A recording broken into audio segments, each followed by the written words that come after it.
back to Fan Fatales, a member of the Real Fans Network. I'm Emma, and in this episode, Gabby is unfortunately unable to record because she's out of town at one of her friend's wedding. However, I'm once again joined by the amazing and wonderful Kara Lensmeyer. Sup?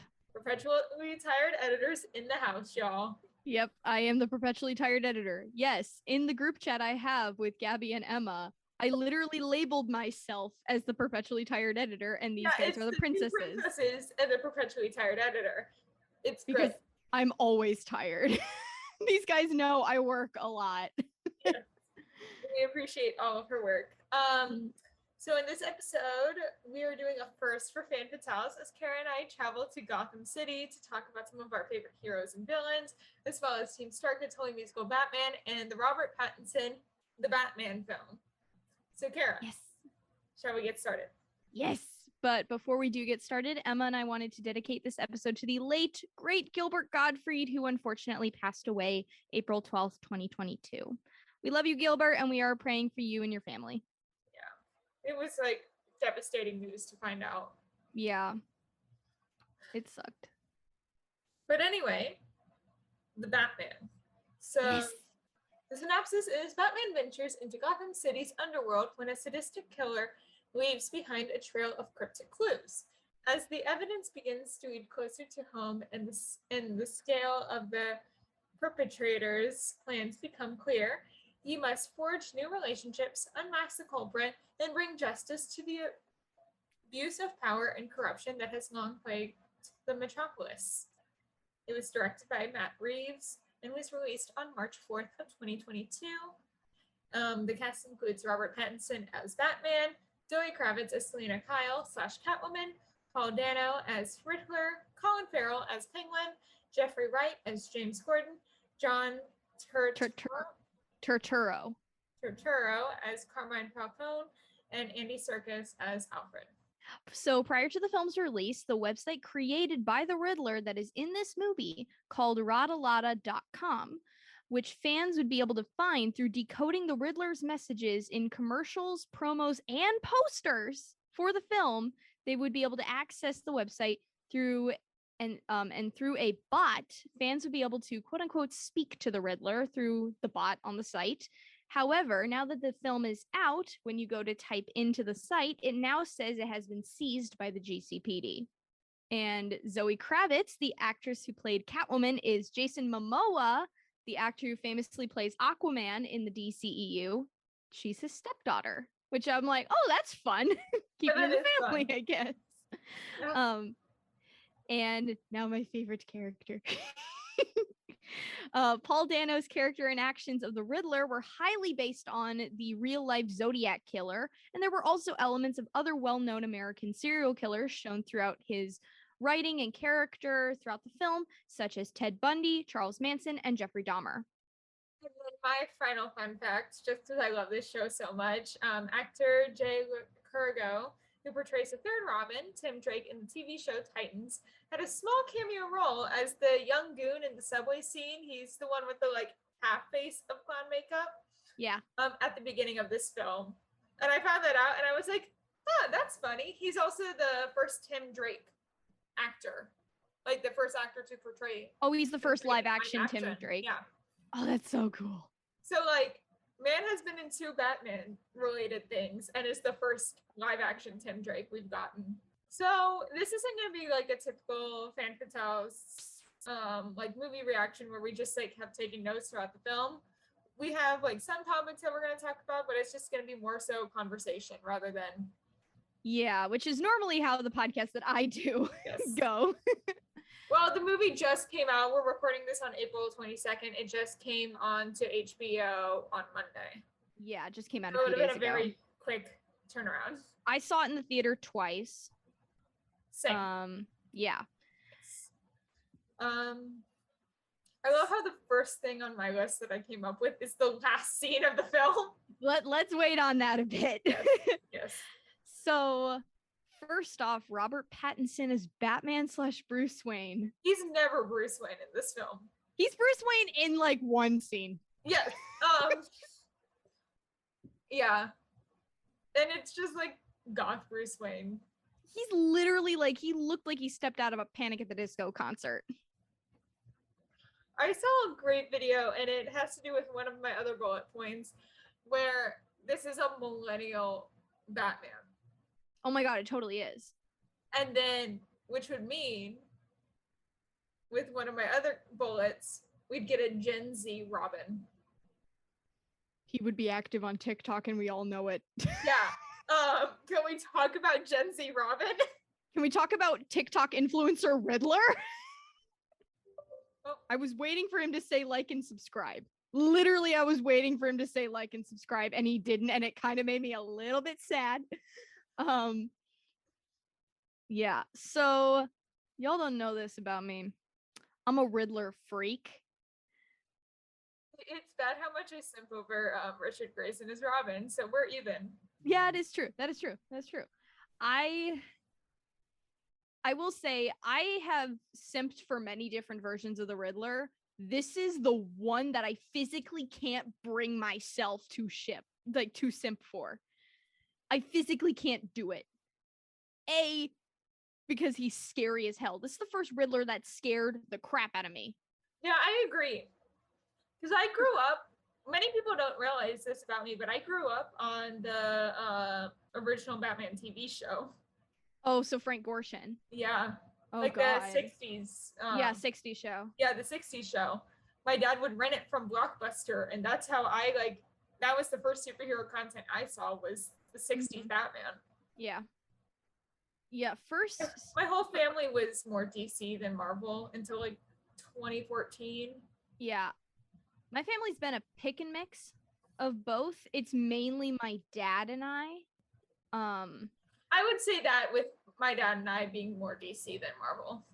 I think my dad and I are a bit of both. Like, he's taken, like, one of the first, like, my first Marvel movie that my dad took me to see in theaters was Iron Man 3. And mine was 2012 Avengers. Okay. Yeah, you got into Marvel before I did. Okay. I will say I was one of those fangirls that was like, DC over Marvel. I was one of those, and I hate that I was. Gosh. But yeah, this is the first Riddler that scared the crap out of me, especially the prison scene. Oh, I know it's like a meme now. Which prison? Okay, so the Ave Maria thing. The Ave Maria. That's such a meme now, but at the same time, it's like genuinely terrifying. I was at an event yesterday, and I told you a little bit about it, how we did like Cards Against Humanity, and one of them was about Batman. Yeah. People were making references to that scene because of how much of a meme it is at this point. It is such a meme now. Like, people on TikTok are recreating it for dumb reasons, and it's making me laugh so freaking hard. When we get a little bit later to our Gotham heroes, I have a great video I need to tell you about today. Okay. Remind me to do that. Yeah, so this is the first Riddler I'm like genuinely afraid of, and it's the first one, like, I physically can't bring myself to simp because he looks like Jeffrey Dahmer. Literally, it's the glasses. It's the glasses. And the hair. Yeah, like, Paul Dano, like I'm 70s. sure. Like, yeah, he does look very 70s. Like, Paul Dano, I hope you're a nice person. I haven't seen anything. This is the first Paul Dano thing I've actually seen. I'm now looking up to see what else he's done. Yeah. But at the same time, I'm just like, bruh, you scary. Like, if he ever comes to a Comic-Con, I don't know if I ever want to go up to him and get his autograph, even though he's really. Like, well, I mean, you know, I collect autographs from my favorites. And like, guys, I literally have a big, thick autograph binder that I take to cons whenever I go. But yeah, like, I just looking at he's been in a lot of like indie stuff. Okay. You wouldn't have seen him because he was a voice actor for it, but do you remember the 2009 Where the Wild Things Are movie? I remember it, but I never saw it. He was a voice in that movie. Oh, okay. As Alexander. I don't know. I No idea. But I know what movie you're talking about. I Yeah. read the book when I was a child, though.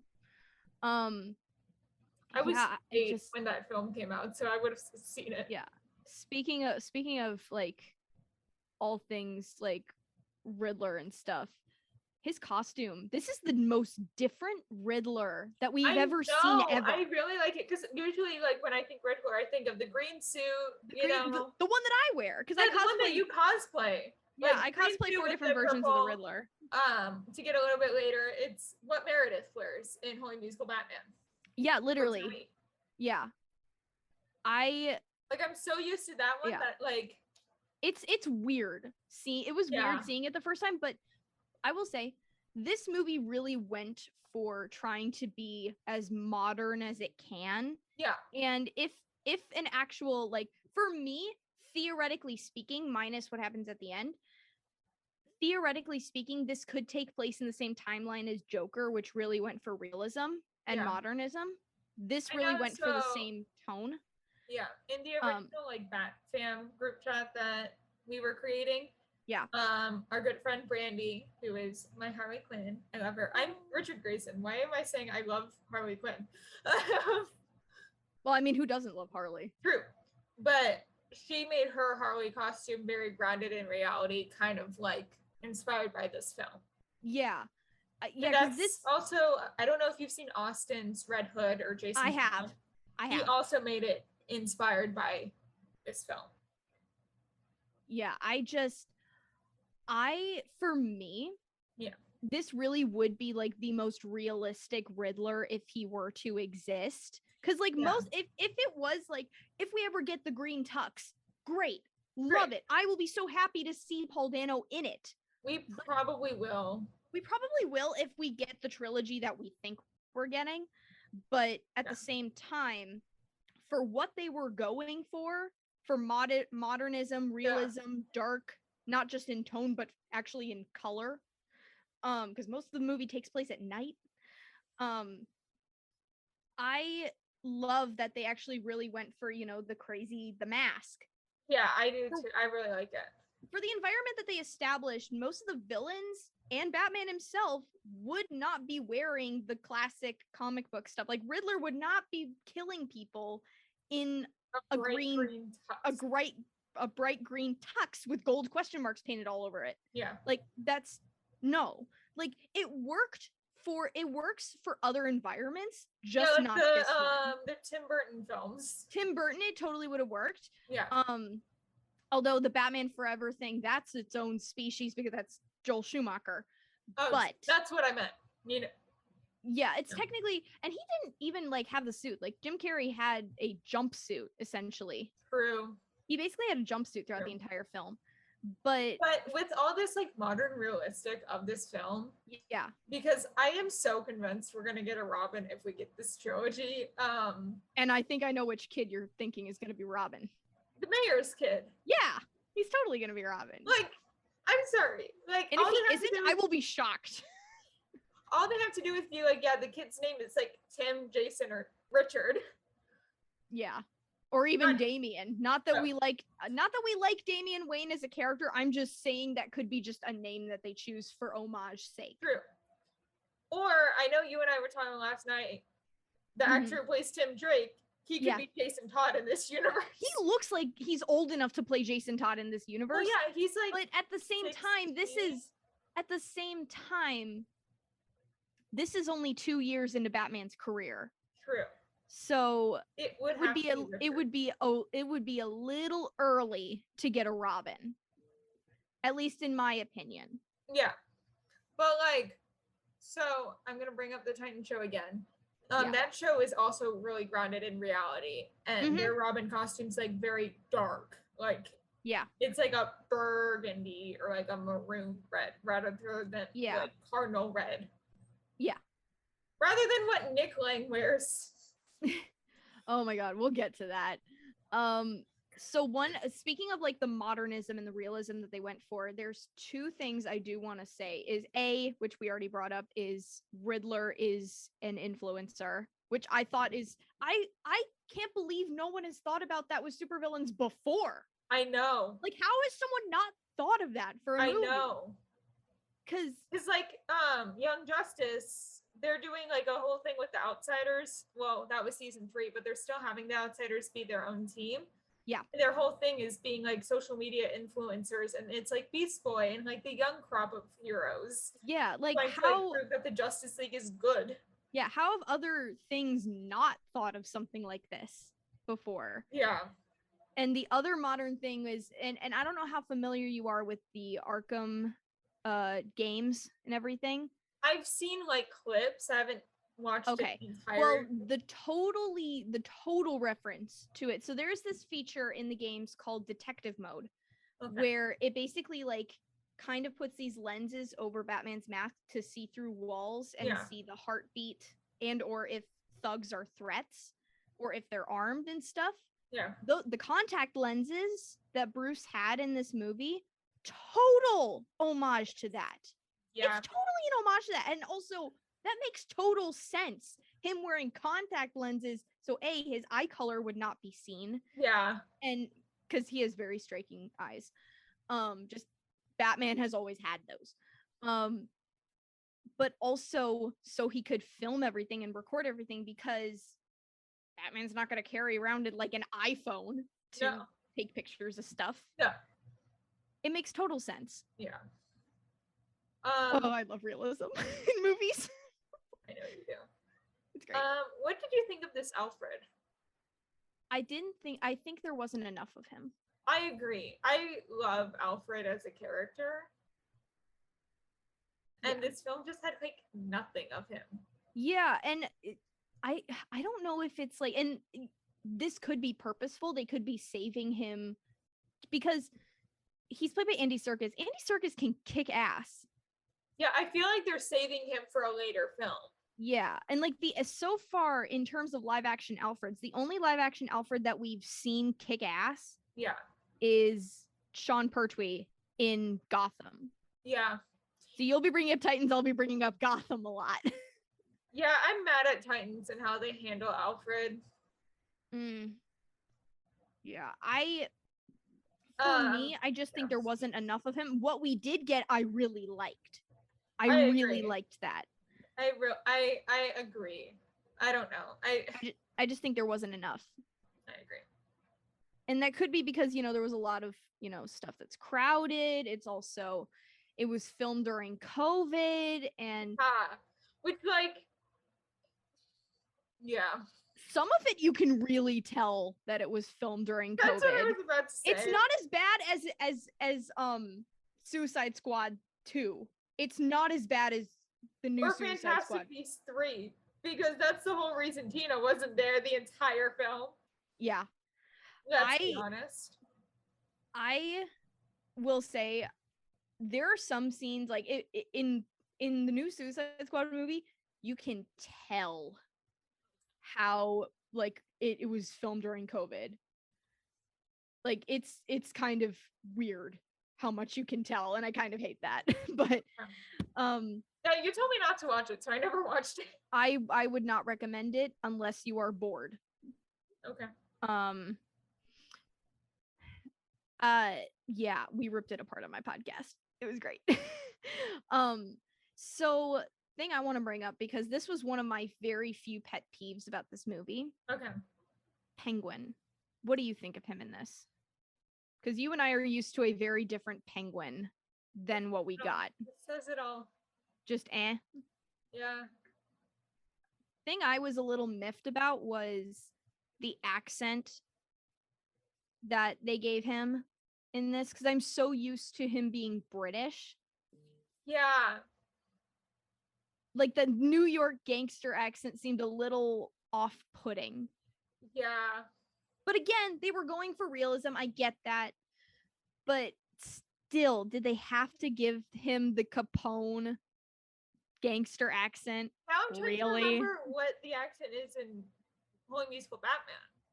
Holy Musical Batman, I think he was going for like a Burgess Meredith type, where it's semi-British.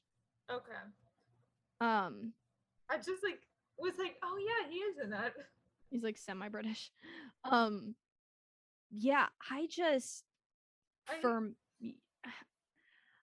I like what we got of Penguin. The voice Yeah. just kept throwing me. Yeah, I agree. Although the chase scene with the Batmobile was cool. It was so cool. Yeah. Even though I'm not a big fan of this particular Batmobile. And this Batcave. No, I like the Batcave. I like it. I like that it's other under Wayne Batcaves. Tower, because there is actually True. in the comics there is an actual Batcave under Wayne Tower. True.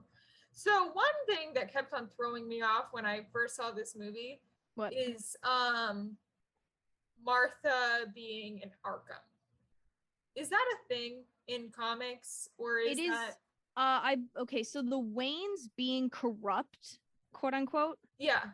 That's actually a relatively new concept. Okay. The first time we saw it, to my knowledge, was in the Batman Telltale games. Okay. Which again, relatively new. Yeah. I was more so wondering about her being in Arkham because that might be a new concept to this movie. I genuinely, if it is not a new concept, please tell us. I don't know. Yeah.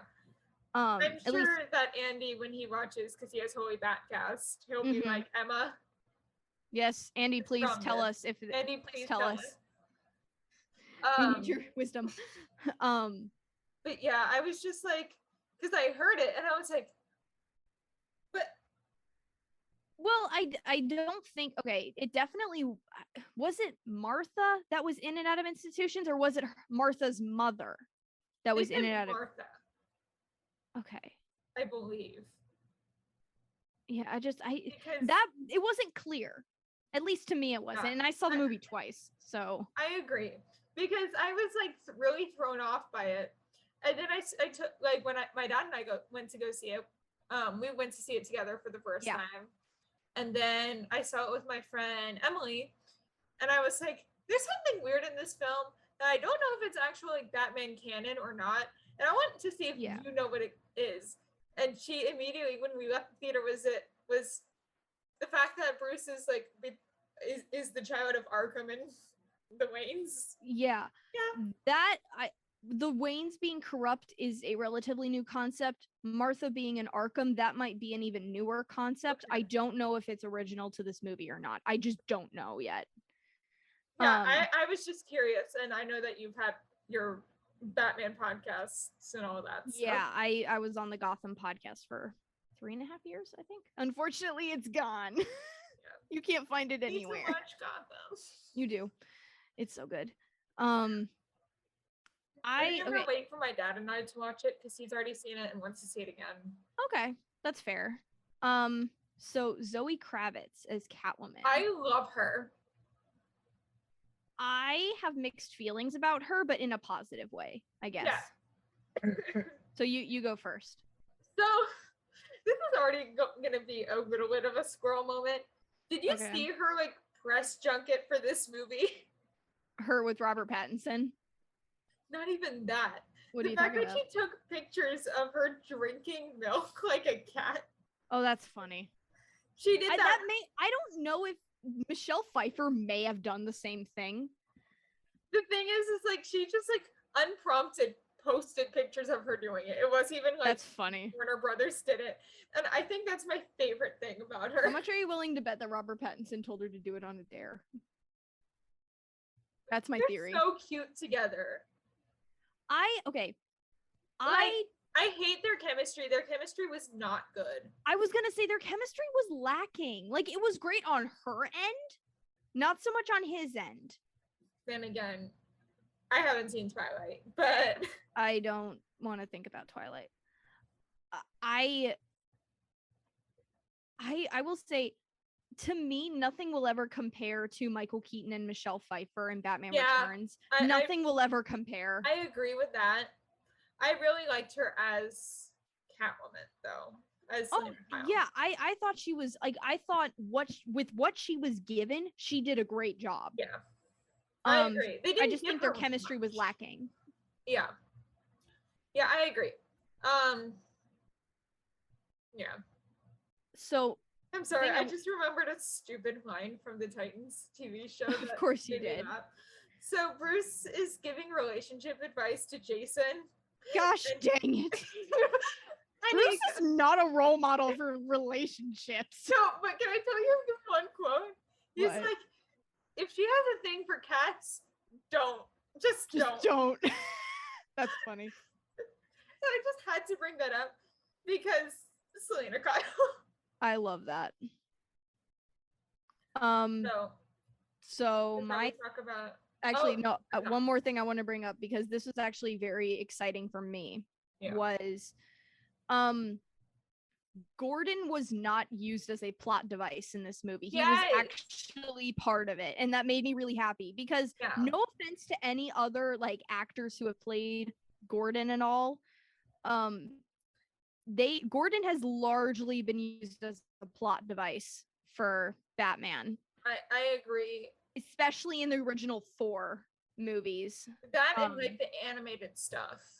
Actually, he was I will say, in Batman the Animated Series, he at least had more of a purpose. Not in the animated series, but I'm thinking more so like some of the animated films. Oh, you're thinking the movies. Okay. That makes sense. I've been watching all the animated films a lot. And in the games, the Arkham games specifically, Gordon was not much of a character. Like, the last of the animated films that I've watched recently, because I got kind of bleh about them after the one I most recently watched, and it was, I forget the name, The Killing Joke.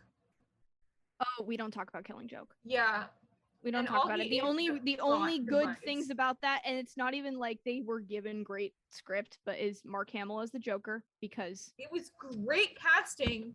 Well, that's because he's been the Joker for 30 years. Yeah, and Kevin Conroy, and Mark Hamill. And Tara Strong, right? And Tara Strong, because Tara Strong was the original voice of Batgirl. Like, it's a great cast. It's just a terrible animated film. Yeah, like the comic itself is great, but like the fact that they did what they did to Batgirl, which makes me really sad. My thoughts with Oracle, a little bit later. Oh, and I have thoughts about Oracle too, because my nickname. I like how Young Justice handles how she becomes Oracle better. Okay. So I'd like to talk a little bit about that when we talk about our favorites. Yeah. So what was last? I wanted to bring up one last thing, but I forgot what it was. You're fine. So the last scene. Let's talk about this for a sec. So clearly Joker is canon. And he's already Matt Reeves has already said, "Hey, yo, that's the Joker." Yeah, I know. And it's weird that he's played by Druig from Eternals, of all people. Yeah. I also haven't seen Eternals. Don't. Sorry, people who like Eternals. Actually, no, I don't apologize to you. You have weird taste. No, like if you listen to Generation Geek, we ripped apart Eternals and it was a beautiful time. But Emma knows because she listens to Generation Geek. Yeah. So yay, thank you. So yeah, Joker. So I had I stayed off of like DC everything until I saw this movie. Mm-hmm. And I saw it over my spring break. So I waited like a full week and a half to see this film before whatever. I saw it the second day it came out. Okay, so the 5th? I believe I saw it the 5th or the 6th. I can't remember. Either way, I saw it late at night with my dad. That was the first time I saw it, and then I took Braden to see it when he was visiting one weekend. Yes. I saw it I saw it full 2 weeks after, because I saw it March 18th. Okay. And then I saw it again right after spring break with my friend. But I was like, is that the Joker? Oh my god. I will say my first thought when I heard it was, is this Cameron Monaghan's Joker? Because if he sounds like this Joker and him sound exactly the same voice, which they're both clearly channeling Mark Hamill, which is great because Mark Hamill, but at the same time, it's like, I thought it was Cameron Monaghan, and I was like, I lost my mind. That would have been a great addition. If he was, I'm not saying that the guy they cast was bad.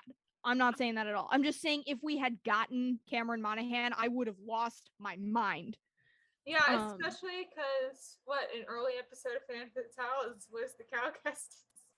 Oh yes, the Cal Kestis simp hour. With Kit, Maddie, and Ashley. Yes. Yeah, I would have lost my mind if it was Cameron Monaghan. And once you get to him, once you get to him in Gotham, it'll be a great time. I know. I've seen clips of him as it. He's great. I've seen like 3 or 4 episodes. Bruh. So good. It's so good. Yeah, I'm laughing at our lists because neither one of us have Joker on our lists. That's because, like, I think Joker is his own conversation, I think. Yeah. I think you have to have the who's your favorite Joker conversation. That's definitely more of a conversation than who's your favorite rogue. I think those are 2 separate things. Yeah. If your number 1 rogue is the Joker, that's great. Yeah. He's just not for us. No. Mine are mostly the women. Yeah. Okay, so before we do anything else, what do you want to rate this film, or do you have any closing thoughts before we do our ratings? I'm just gonna go by my Generation Geek rating. Okay. Which is 4 out of 5 stars, because we go by 5 stars on ours. Yeah, I was thinking like an 8.5 out of 10. So yeah, pretty much the same. So like, yeah, the things I didn't like were nitpicky things. Yeah, I agree. Though I think that this has been like one of my favorite Batman films. I think this is definitely up there for me. This one is definitely up there, but we didn't even talk about how Gotham is in ruins. Oh, I love that it's so dirty. I love it so much. No, what I mean, like the end, it's flooded. Oh yeah. They have to I thought you meant throughout the film. No. But yeah. I kind of am here for that. I love it. Because that opens up the door for all the rogues to come out. Because Penguin's gonna clearly take over the power vacuums now that Falcone's dead. And they never outright said if Maroni was dead or in jail. So who knows if Maroni's gonna make an appearance. Yeah. We know that there was the Maroni like drug thing. You think we'll get a Harley in this Gotham? I think a Harley conversation for this particular trilogy, if we are to get a trilogy like we think we are, I don't think Harley will make an appearance in this. I don't either. Because I think this is not the right environment for Harley. Yeah, I'm not upset about it. I'm not mad about it either. I think out of any of the women, I'd like Ivy. I think this would be a good time to have a live action dark crazy Poison Ivy. That would be so fun. And if I could cast her as anyone, I would cast Lady Gaga as her. That is a great cast for her. If she's given the right script. Yeah. She would be so good. Yeah. If she's given the right script, Lady Gaga. Hell yeah. If there's any other rogue that I would want to see, I think Scarecrow would be really interesting to see in this Scarecrow universe. would be interesting. Like, almost... I hate that I keep bringing Titans. No, you're fine. How Titans did Scarecrow. They did Scarecrow? Yeah. I didn't know that. Yeah, he kind of is the reason we get Red Hood. Like, Jason Todd Red Hood. Oh, that's fun. He's part of that story. Oh, that's cool. Like, he's like training Jason to be a villain kind of thing. Oh, that's funny. You'll have to send me some clips because I love Jonathan Crane so much. Scarecrow, because it's like the show's the show's almost like this movie where it's like grounded in reality. It's grounded in realism. Yeah. So it's like a realistic Scarecrow. That's awesome. Yeah. I will say Gotham is definitely not grounded in reality. I will just tell you that right now. I know. Gotham fans will tell you it is too silly in some places. I will say that there's parts of it that aren't grounded in reality, but I feel like that's any TV or like superhero thing. Well, that's anything if there's superheroes involved. I mean, you got Starfire and Beast Boy. I was even going to mention them. I was going to mention Raven, daughter of like. Oh, I wasn't thinking of Raven. I was thinking of Starfire. She's Raven my favorite in Teen Titans. I think she's my least favorite in this show. Not gonna lie. I love her in Teen Titans, the animated show, because her and Robin are so cute. Yeah. So shall we get into our favorite rogues? Yes, we shall. 5-1.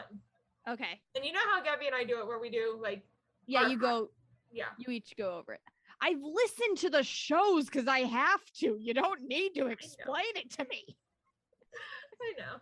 You just haven't. I don't know. Yeah. Okay. So who's your number 5? My number 5 is Catwoman because So I love mine- Michelle Pfeiffer. Yeah. So mine is mostly because of Titans, and it's Jason Todd / Red Hood. That is not shocking at all. He does a lot of evil crap in that film. Jason Todd. Have you seen Under the Red Hood yet? Yes. The movie? Good. Jensen Ackles. Best Yes. Red Hood. Yeah. I forget the kid who plays, and I say kid, he's older than me. But I forget the kid who plays Jason, his name. In but Titans. like what? In Titans or yeah, in Titans. Yeah. I as a character, and plus Michelle Pfeiffer's chemistry with Michael Keaton is literally iconic, and I love it so much. There you go. So his name is Curran Walters. He has he's in Legends of Tomorrow and Supergirl as Jason Todd / Robin. I am not surprised. I didn't even know they were doing crossover with Titans. I didn't either. Oh well, fun He's fact. uncredited in both of them, though. Oh, okay. But because of how they do the whole Red Hood thing, it's a really interesting thing because they do the whole thing where he like almost dies falling off a building and just like has PTSD from that. So he makes this like basically reverse of But it's not like it's not actually, you know, the Joker killing him. No, we still get the Joker killing him. Okay. He makes this like it's basically the reverse of the fear toxin where it just like gives you overconfidence of like whatever. Yeah. So God, that's interesting. Yeah. So Bruce is away on like actual like Wayne Enterprises crap. And Jason's like, I found the Joker. I'm gonna go after him. Oh God. Bruce is like, that can wait a couple days. Wait for me to get back in town. He goes, see you later, and injects himself with his reverse fear toxin. Oh my God. And gets killed. Child. But Scarecrow is kind of the one that brings him to the Lazarus Pit instead of Ra's al Ghul. That's so interesting. Yeah, and because like of all the rogues, I would not think that it would be Jonathan Crane. I know, but that. Well, it's because like he heard about the like reverse fear toxin. Got it. That got him. That got Jason killed. So he's like, let's try this instead of fear. Got it. Yeah. So who's your number 4? Penguin. Mine's Catwoman for the same reasons you said. Yeah. I love Penguin because of and this is mainly because of Gotham. Because his character arc throughout the entire show is so interesting to watch. I'm interested in him in Gotham because I've seen a little bit of him. Yeah.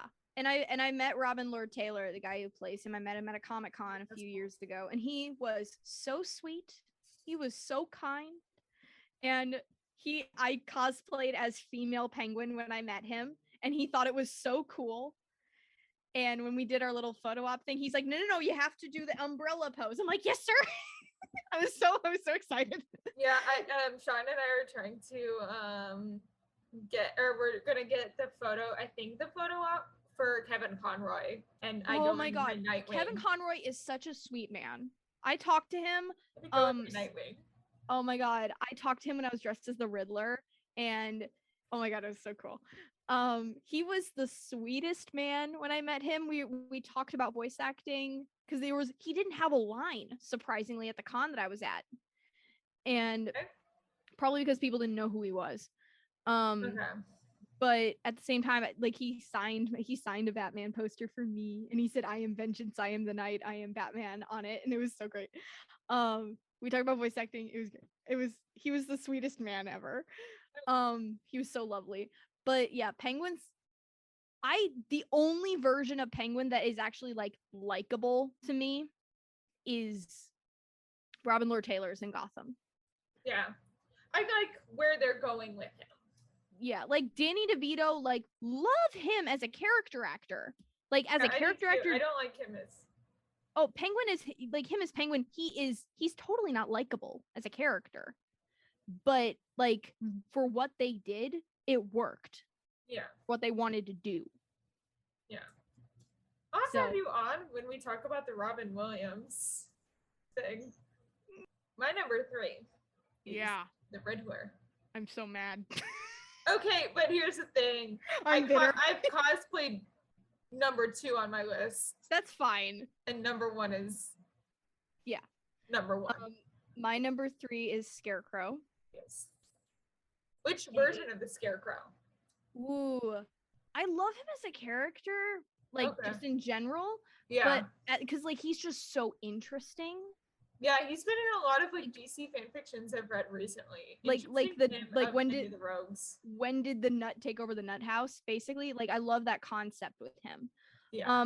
I love Batman Begins version of him. Cillian Murphy is immaculate. I'm not actually that big of a fan of what they did with him in Gotham, which makes me a little sad because they didn't use him enough, and they like.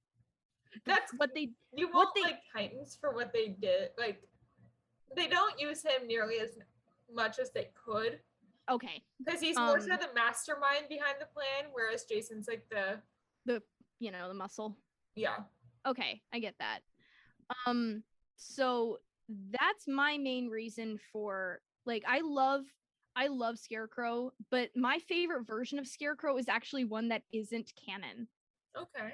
It's actually so my friend Kodo, who I've talked about a few times to you. Yes. He's a friend of mine who is a voice actor. He and his wife, Dee, created their own version of the DC universe. And oh girl, you and I are gonna binge this later. It's gonna be beautiful. It's all online, it's all on Tumblr. It's great. I'm on his Patreon page. I'm a proud coconut. And his version, so the two main protagonists in his series, this is a bit of a squirrel moment, but it's fine. The two main protagonists in his series is Scarecrow and Riddler are the two main characters for this show, and it's called Rogues, and it's great. Oh my god, his version of Scarecrow, like one thing that I love about it is in the comics, Scarecrow was born in Georgia. Everybody forgets that. I'm 30 minutes away from that. Yes, you are. He was born in Georgia. Everybody forgets that. And actually, Kodo makes him Southern. Like, he actually gives accurate accents to the characters that no one else has ever done before. And it makes me so happy to see it. So shout out to Waiting for Kodo, aka Voice Boss, on Tumblr and all the internets and everything. I love him so much. Hi, love you. Also, I will Snapchat you to bother you later. Yeah, he and I are Snapchat buddies. It's great. I love that. But yeah, like his version of Scarecrow is my favorite. Right behind it is Cillian Murphy's in Batman Begins because it's just so good. Yeah. So why did you choose Riddler for your number 3? Well, here's the thing. My top 2 have to be my top 2. Yeah, I get it. I'm just asking, like, why Riddler? Because, like, you have not talked about him that much to me. Yeah. Honestly, it was this new interpretation with the Pattinson Batman. Okay, Paul Dano. Yeah. Him as Riddler was kind of like what solidified Zodiac Killer Riddler. Yeah, Zodiac Killer Riddler. Yeah. Has probably been my favorite. I don't know.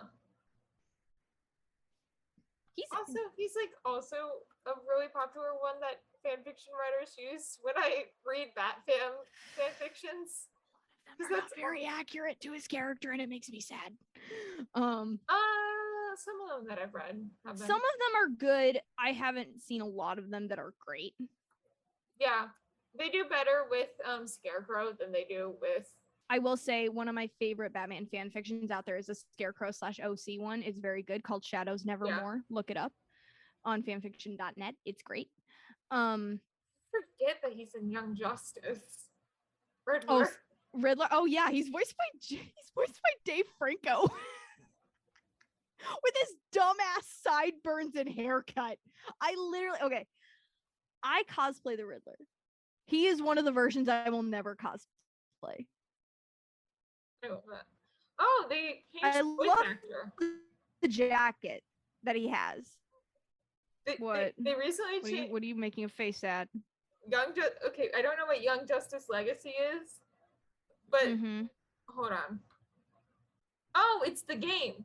Young Justice Legacy, the game.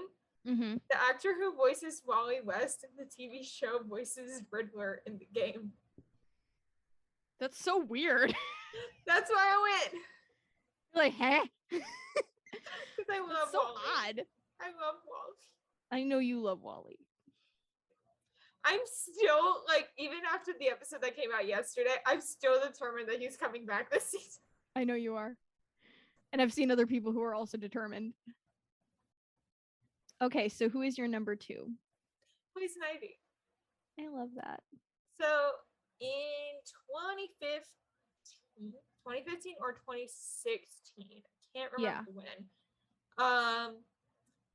For Halloween, I dressed up as Poison Ivy. I'll have to post a picture of it on. You've sent me pictures. You've just never posted them, I don't think. At least not on your cosplay page. I have posted that. I've shown you pictures of me more recently as Poison Ivy. Oh, you haven't shown me the OG version. Okay. No, where I like got the like chunky red, like temporary dye. Yeah. To do in my hair. Oh my god, I did that when I cosplayed as Penguin. I sprayed my hair black. Yeah. But it was my freshman year of high school that Halloween that I dressed up as her. And my friend's younger brother, my friend Cassidy, her younger brother was Batman that year. Oh, so there's a picture of me fighting this like this tiny Batman. Yeah, and it's the best picture. And then more recently, I've done the theater I perform with in the mall. We do like they do like a Halloween like haunted house like walkthrough with like all the different actors that perform. And in the first year, I was part of the Gotham crew, which was me, Joker, and Harley. It was great because I knew my Joker and Harley so well because we had just done a show together. Yeah. And we decided to like really play on the Harley and Ivy relationship in the Harley show. Yeah. So a lot of our pictures that we have are me fighting over Harley with the Joker. Because we love them. Yes. And that was a much better cosplay. It was either that or Catwoman that they were gonna have me do. I could see you as Ivy. Ivy's more fun. Yeah, I was like, I want to. Like, I love Catwoman, but the only way you can really have fun with Catwoman is if a Batman is there. Yeah, and it was supposed to be the Gotham Rogues. Yeah, I get it. So. You know, if I was Riddler with you, I would, because like the way I play Riddler is not serious. I don't play serious Riddler. I play crackhead Riddler. Yeah, when this like crackhead Frank Gorshin. I really want them to be like, because they didn't care about gender or anything for some of the characters. I really want them in a few years when I graduate from college, when they do it again, me in my like Nightwing costume in the Gotham City group. Yes, I would have loved that. I love that. So my number 2 is Harley Quinn. How fitting. I love Harley. Harley was my obsession before Riddler was. Okay. Which probably surprises no one. I love Harley so much because I think she is the most real of the rogues. Yeah. Like, no offense to any of the other rogues, like backstories or anything, but like her backstory is probably the most it's literally the most realistic, where she gets manipulated into a toxic relationship. And I love how in the Harley Quinn show they acknowledge it and actually, you know, she goes through everything to do with it. Yeah, I think the only bad representation of Harley is the Batman and Harley animated series or movie. I actually love that movie. I actually really like that movie. I don't like one aspect of that movie. She's voiced by Bernadette from Big Bang Theory.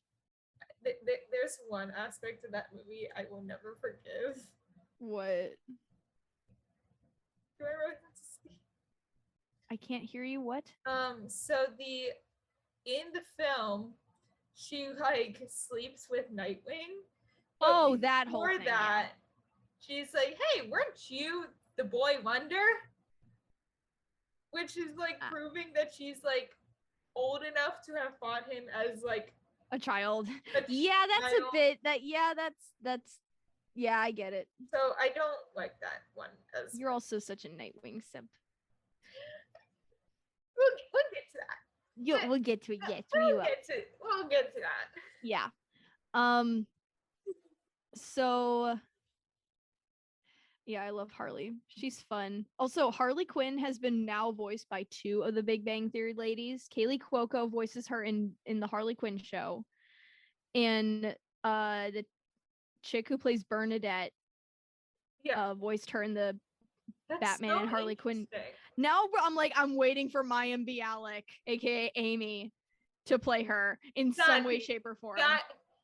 She'd be a great like doctor. She would be good Dr. Harley Quinn. Not Harley Quinn, but Harleen Quinzel. Like she would be so good. Yeah. What's your favorite look of Harley Quinn? I will say I have cosplayed as OG animated one in the jumpsuit from the animated series. That's what I was about to say. I think the jumpsuit is my favorite. I love it. Like you can't beat the classics. It's so good. But I do like her nurse outfit in the Arkham Asylum game. Okay. It's fun. Yeah.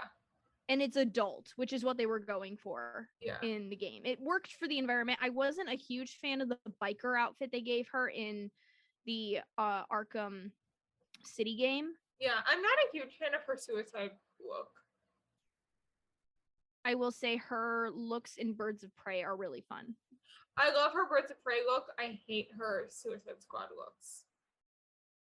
The Suicide Squad looks that she had in the second movie were actually very good. Okay, I haven't seen it again. Remember? You could look up pictures. Like her opening look is actually really cute. Yeah, I love Harley. Yeah, it's actually really cute. It's really cute. Them. It's cute. Yeah. Yeah, I don't like. Again, that movie is awful, but I like the looks they gave her. Yeah. There were elements of it that I enjoyed. But yeah. So my number 1 is Harley. I know your number 1, Harley. I love her so much. She's fun. Yeah. She's adorable. Yeah, again, so when I was getting ready to do the whole Poison Ivy Gotham Rogue thing for the theater thing, I just watched a whole bunch of clips on YouTube of the animated series between the 2 of them. And it was so good. That's on my next list. Arlene Sorkin, love you. I think that's next on my list after Gotham is the Harley Quinn show. The Harley Quinn show is really good. I know. I need to watch it. And we all know what my number 1 is. Riddler. I'll let you simp. I love the Riddler. I have loved the Riddler. You're gonna have to let me simp for my number 1. Oh, I'm gonna let you. I love Riddler so freaking much as a character. He's fun. He's crazy. He's immensely intelligent. He's just, to me, he isn't used enough. And when he is used, he's not used in the way, like in terms of movies, I mean. Yeah, I understand that. He's not used in the way that a lot of people want him to be used. Yeah. Which is, again, I'm going to bring up Kodo because his version of Riddler is actually one of my favorites. Yeah. My favorite version of Riddler it's literally a tie between him and Corey Michael Smith in Gotham. Okay. Because, again, his version of Riddler evolves so much over the course of the show.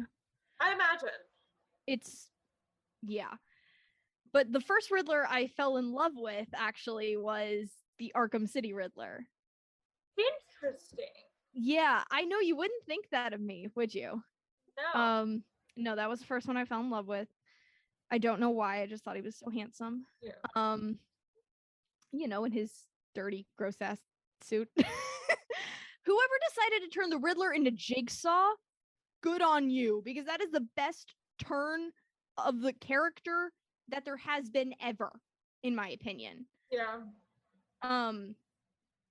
Stop smirking at me like you're No, I'm just looking at my like Gotham Rogue or my Gotham Hero list, and I'm like, yeah. you're gonna be. You're like, get ready. You're like, get ready, Kara. Yeah, so Riddler's been my favorite since I've been obsessed with him since I was 12 years old. I first encountered him in Batman Forever when, I'm not joking, this is how I got obsessed with the Riddler. This is a fun story. So my first foray into Batman was unfortunately Batman and Robin. I'm not joking. That was my first introduction to it. Since my journey to school is about a 4-hour drive, when my dad and I make this drive together, yeah, I watch like the Batman and Robin and like those movies that came out like right around like 80s, 90s, shortly before we were born. Yeah, shortly before we were born. I grew up with, or like I watched those in the car, and my dad has seen them so many times. He's like, "Oh, I know exactly what's about to happen," because he's like the one driving, and I'm like here, like I saw Batman and Robin, and when a vacation was coming up, and I told my dad, I'm like, "Hey, can you go pick up?" Again, I'm like 12 years old at this point. I asked my dad, "Hey, could you go pick up Batman and Robin at the library for us to rent for vacation?" I've heard this story. And you heard on the other podcast. I think he picked up the first thing that said Batman on it, and he happened to pick up Batman and Robin, and I didn't realize it until we were already like 10 hours into the drive. And I was like, this isn't Batman and Robin. And then I saw Jim Carrey as my favorite green suited man, and I was like, interesting. And I got obsessed. And ever since, my dad's mistake has been my greatest obsession.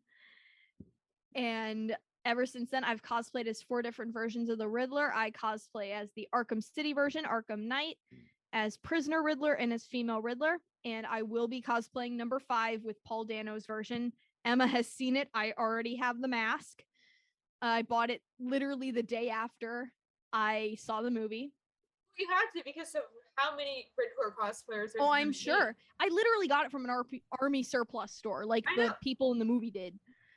And it's very tight on my head.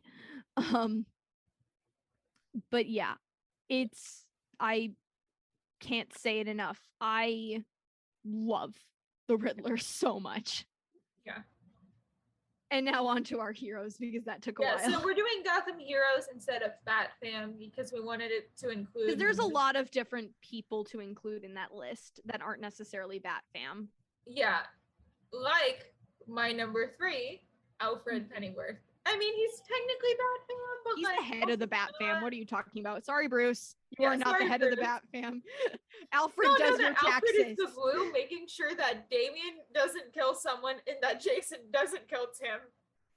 And that Tim and Dick don't kill themselves on accident. Yeah, and to make sure that Dick isn't like doing like somersaults off the chandelier. Yeah.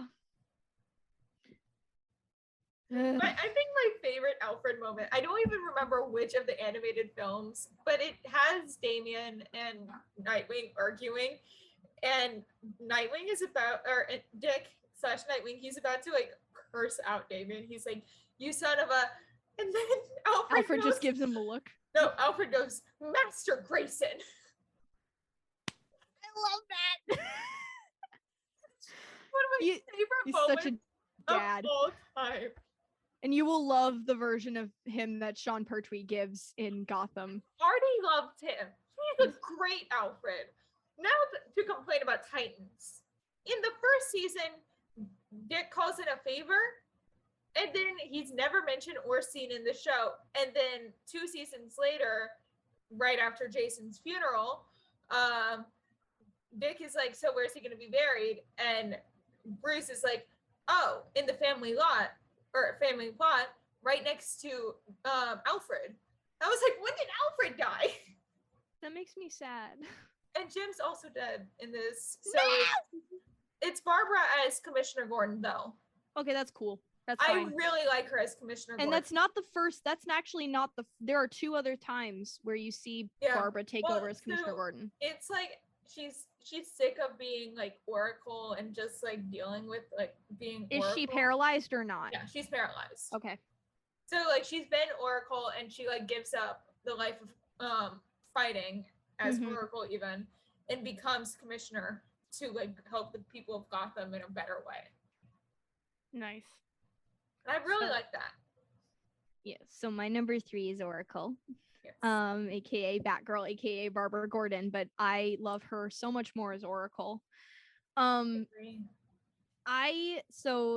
I have a very personal connection to Oracle just as a character because I have gone by the name Kara the Oracle since I was 14 years old. Yeah. On the internet, that is what I have gone by. I love Oracle just as a character. She was one of my favorite parts of the Arkham games. I'm going to bring up the Arkham games a lot because they were my first real foray into the Batman. I'm bringing up for the next 2 Young Justice and Titans. Yeah.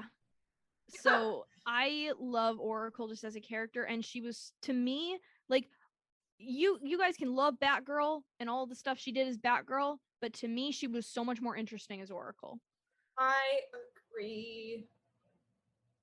And I just love, her. I ship her with Dick so hard. They're so cute. Okay. I'm sorry to all my like Starfire and Robin shippers and my Zatanna and Nightwing or Robin or whatever shippers, but Barbara and Dick are the best. They're the best. The only time that I ship Dick with other characters is in Teen Titans, the animated show specifically, because A, she doesn't exist in it. She doesn't exist in that show. So we have Starfire, and I love Starfire in that show. I think that's the only time. But like on Titans, I hate him and Starfire so much together, and I know that they're trying to like get us to that point. But him and Barbara are so much cuter. Aw, babies. We love them. Yeah. So my number 2 is Barbara. Of course. And I'm gonna take this time to talk about how Young Justice handles her Batgirl to Oracle thing. Okay. Because I like it better than Killing Joke. And well, Killing Joke is the OG like version. Are you talking about the movie or are you talking about the comic? Yes. Okay. So those are 2 very different things, but okay. Well, like, the storyline. Yeah, the storyline. Yeah, as Joker shoots her and yeah. Yeah, so Joker is involved, but he doesn't cause the blow that paralyzes her. Okay. Interesting. So Batfam is fighting Joker. He's like at like a UN or who plays the Joker? I don't know who Young Justice Joker is. Oh, Young Justice. I thought this was Titans. Never mind. No, Young Justice. So we actually don't. We get like a little bit of I was shot by Joker mention. Yeah. We do see Joker once. He's not really important in Titans. Except him. It's Brent Spiner as Young Justice. I might have to look up how he sounds. Okay. But so it's Batfam. So it's literally like Tim and Cassandra and like every single Batfam. Yeah, all the Batfam people minus Damian. Minus Damian because he sucks.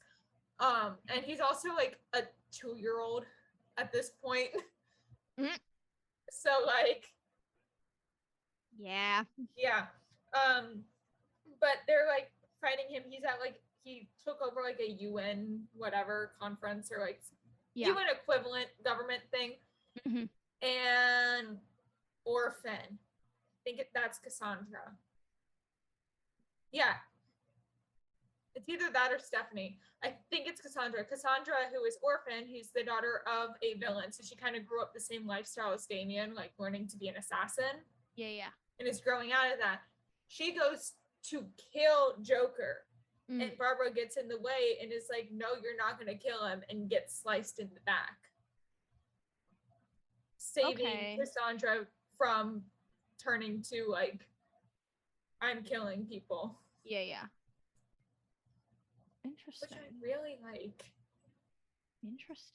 I might have to watch that just because I'm curious. I'm so used to the, the comic and also version. Richard is so cute in that scene. I'm sorry. We'll get to Richard. Yeah. But like, I don't know. There's another great moment in Titans with Barbara, and it is right after Jason is killed, and everyone's like just mad at Bruce for bringing another child into things. Bruce, stop buying orphans. We'll get to that with Starkid. Yeah. Literally. The three of them were talking about Jason and like just like reminiscing on him, and she tells off Bruce about like, hey, don't do this again, as commissioner, not even as like former Bat fan member. And Dick is like, hey, yo, like, why'd you tell him off? That isn't helping my case. I'm trying to like build my relationship with my adopted father. She's like, I'm trying to make sure that this doesn't happen to another kid. And I just love that, like, she's like, I don't want this to be happening, and we just get dead Robins everywhere. Yeah. And then, you know, Bruce, immediately you need therapy, not sidekicks. My dad lived in the 80s. He did not do the drugs, but sometimes I wish he needed the therapy. Literally. Just once. Maybe my own issues would be a little bit less extreme. Oh my god. I love that audio. So my number 2 is Jim Gordon. Papa Gordon. Yes. My number 2 is Jim Gordon. I love him so much. Also, it's because of Gotham and because of Jeffrey Wright's performance as him in. He would be at number 4 from what I've seen of him in Gotham and Jeffrey Wright's performance. Yeah. So they are two very different Gordons. Yeah. So reason why I love Ben McKenzie's is, yes, he's a Boy Scout, but we get to see him evolve to the point where he needs Batman. Like, yeah. He's not a perfect thing going like, he's not this perfect guy going like, I'm not gonna let any justice, I'm not, he's not an extremist when it comes to that. No, he has to let things slip. He has to let bad stuff happen. And he, like, to me, it shows a progression of him going from, I can do this all myself, to no, I actually do need help. Yeah.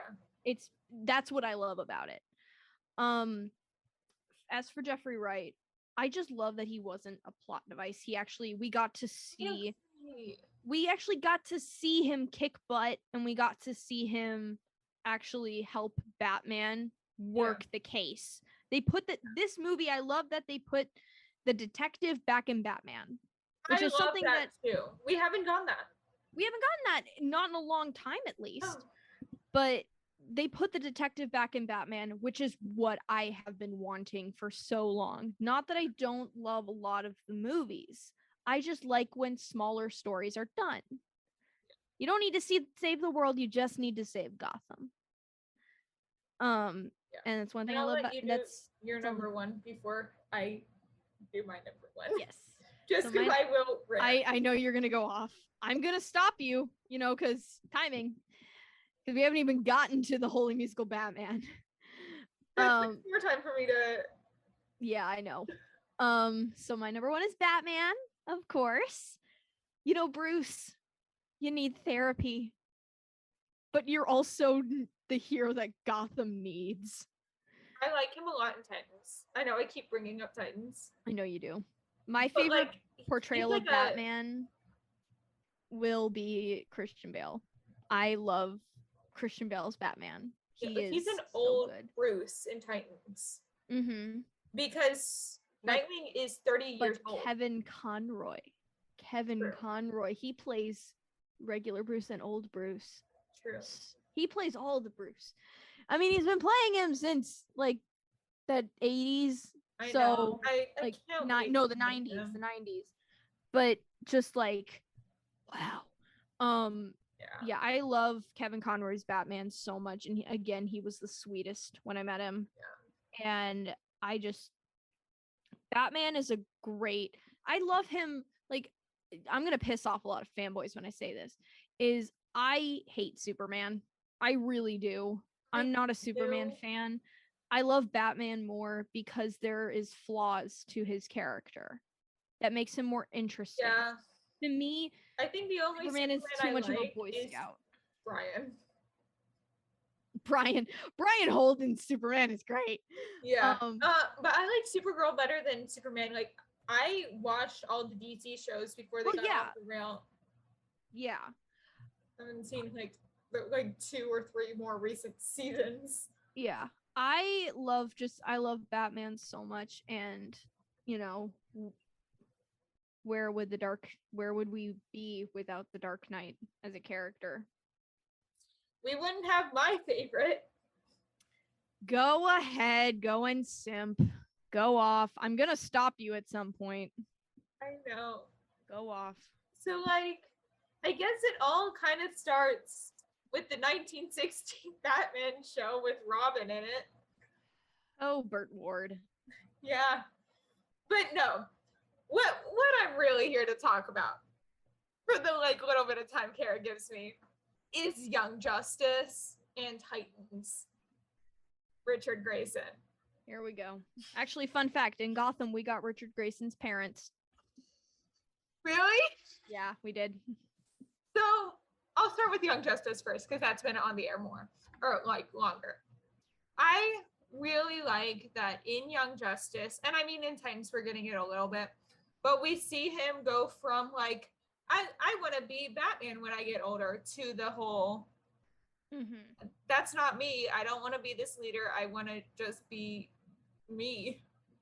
And that's how we get Nightwing, is the whole I just want to be me thing. And I kind of relate to that with crap that's happened in my life of I don't want to be what people perceive me to be. Oh yeah, whatever. I want to be me. So I really like that about Richard. Also, I really like Brenton Thwaites' performance of him in Titans. He's great. I actually remember reporting on his casting when I was doing the Gotham podcast. Really? What were your thoughts? Well, I haven't seen Titans. I know. I didn't know who he was. Okay. I was just so when I was on the Gotham podcast, my first function before I was a host on there was I was our oracle, where I would give DC Comics news. I would record newsreels and they would play them on the show. And once I became a host, we still did that, but I was live. Yeah. And I remember we talked about it. Yeah. I don't remember what we said about it. I was just like, oh, this guy's been cast as Dick Grayson. I really like him a lot as an actor. For those of you who have listened to our most recent Marvel episode, we do a gender bent casting, and I do cast him as someone in Marvel. Because of course I did. I also cast Gal Gadot as someone in Marvel in our gender bent casting. We love Gal Gadot. Yeah. She was step on my neck and I would thank her. She was our Thor in our gender bent casting. Okay, yes, but also on the real, I actually have a meme that I can send you later where it's like, what if Thor and Diana met? Yeah. They would be the best of friends. Yeah. But I don't know. I really like Richard. I really like him in this show because we've really gotten to see him kind of, I don't want to say struggle. That's not the word I want to use, but that's the word I'm going to use. Evolve. Yes, that's a great word. Because we do get flashbacks of him as a young boy and from when his parents die to the funeral to him first getting adopted by Bruce and him being sneaking out of the house to Bruce being come with me, child. Bruce. Stop. Therapy. Therapy. There is actually, to be honest, there is a surprising amount of doctors in Gotham. You would think, oh, it's such a terrible city and it's so grimy. It has the worst crime, but the highest education. Yeah. I'm trying to think of how many of the rogues are actually doctors. A lot. Many.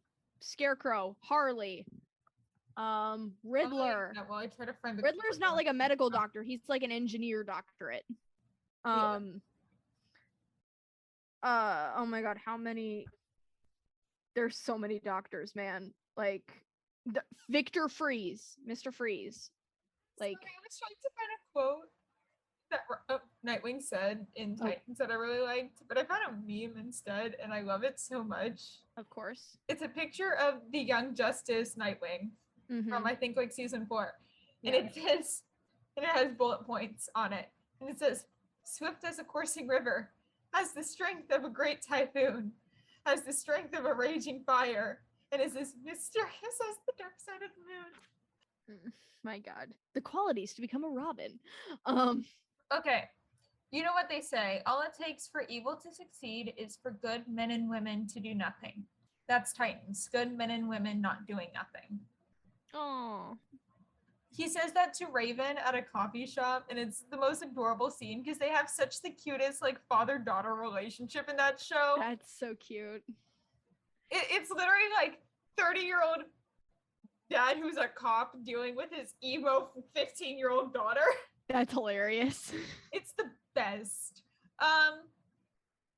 Okay, yeah. Any closing thoughts before we head over to the Starkid side of things?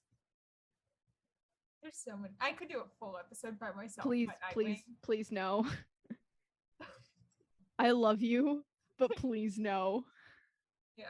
I don't know. I will say that one thing that's annoyed me with him is Young Justice recently, because when Wally died, he was like, bye, see y'all. Barbara can handle herself as new me on the team, as new like Batman sidekick on the team. And then he realized his mistake in season 4 to Aqualine being like, I kind of left you after you had already lost your like not girlfriend and we lost Wally. I kind of just ditched you. Go actually mourn for once. And that's the one thing I hate about him. But like, I love him so much.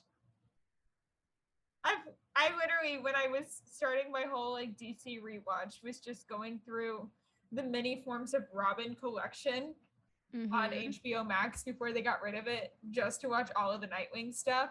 I will say, I don't like Neil Patrick Harris as Nightwing. And that is my final thought. Meanwhile, me loving Neil Patrick Harris as the Music Meister. He's great. I hate him as Nightwing. That's fine. He's a terrible Nightwing. Got it. Okay. So Starkid. Here we go. The original concept of this episode was Starkid and are like Gotham heroes and villains. Yeah, now it's just turned into something else. Yeah. So the synopsis on every podcast with me. Fully musical Batman. It's time for crime-fighting shenanigans with everyone's second favorite superhero, right after Spider-Man. After witnessing the murder of his parents, a young billionaire makes a solemn vow to dress up like a bat and wage a one-man war on the rogues of Gotham. So get ready to see the Dark Knight the way you always dreamed of, singing and dancing. And this is from the Starkid video itself, like the little playlist collection thing. I love that so much. I love that. I like to think that Nick and Matt Lane got drunk and did that. I do too. So it was directed by Nick and Matt Lang with choreography by Katie Spellman. I felt like I had to mention her because so much choreography in this. It was released on YouTube on April 13th of 2012. So what, almost 10 or like more than 10 years ago at this point?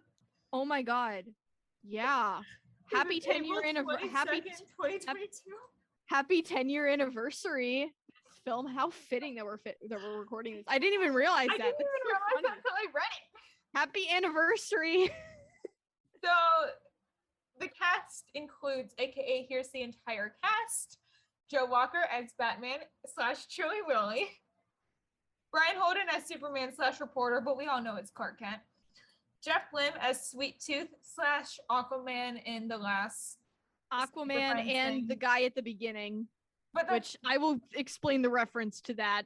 Yeah, I was just about to say, which is whatever. Nick Lang as Robin, the President Obama and mobster. Chris Allen as Alfred, Two-Face, and Spider-Man. Dylan Saunders as Scarecrow, the Green Lantern, mobster, and Egghead. Lauren Lopez as Commissioner Gordon, Calendar Man, Evil King Arthur, and Green Arrow. Jamie Lynn Beatty as Candy, Poison Ivy, and I forget who she is in Super Friends. Meredith Stepien as the Riddler, TGI Fridays worker, Rachel Dawes, and Dr. Meridian, and Wonder Woman in Super Friends. Yes. Jim Povolo as Matches, Mr. Freeze, and Hawkman. Denise Oh my god, his Donovan. Hawkman outfit. Yeah. Denise Donovan as Catwoman, Pizza Guy, and Black Canary. Yes, she was Black Canary. Juliet Albine as Vicky Bale and Evil Mother Goose. I forget who she plays in Super Friends. She was Zatanna. That's who she was. Yes. Yeah, I noticed the top hat and I was like, she's Zatanna.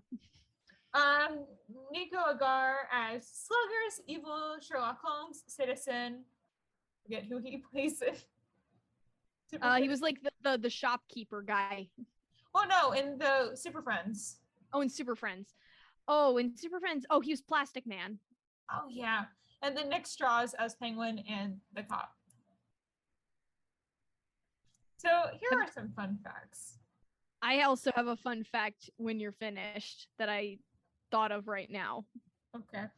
So the original casting had Chris Allen playing Sweet Tooth, but his flawless Michael Caine impression convinced the Lings to rework the show and cast him as Alfred.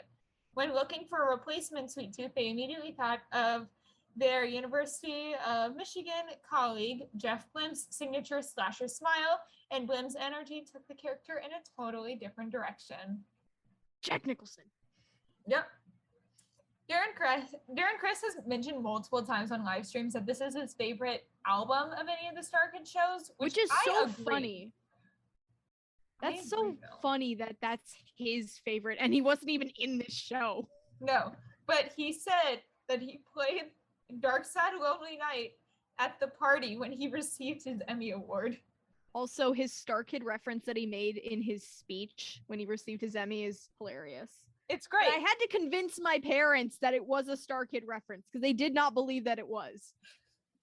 And then this show was already in the planning stages all the way back in 2009 as one of the parody musicals that a Harry Potter musical was originally just one example of.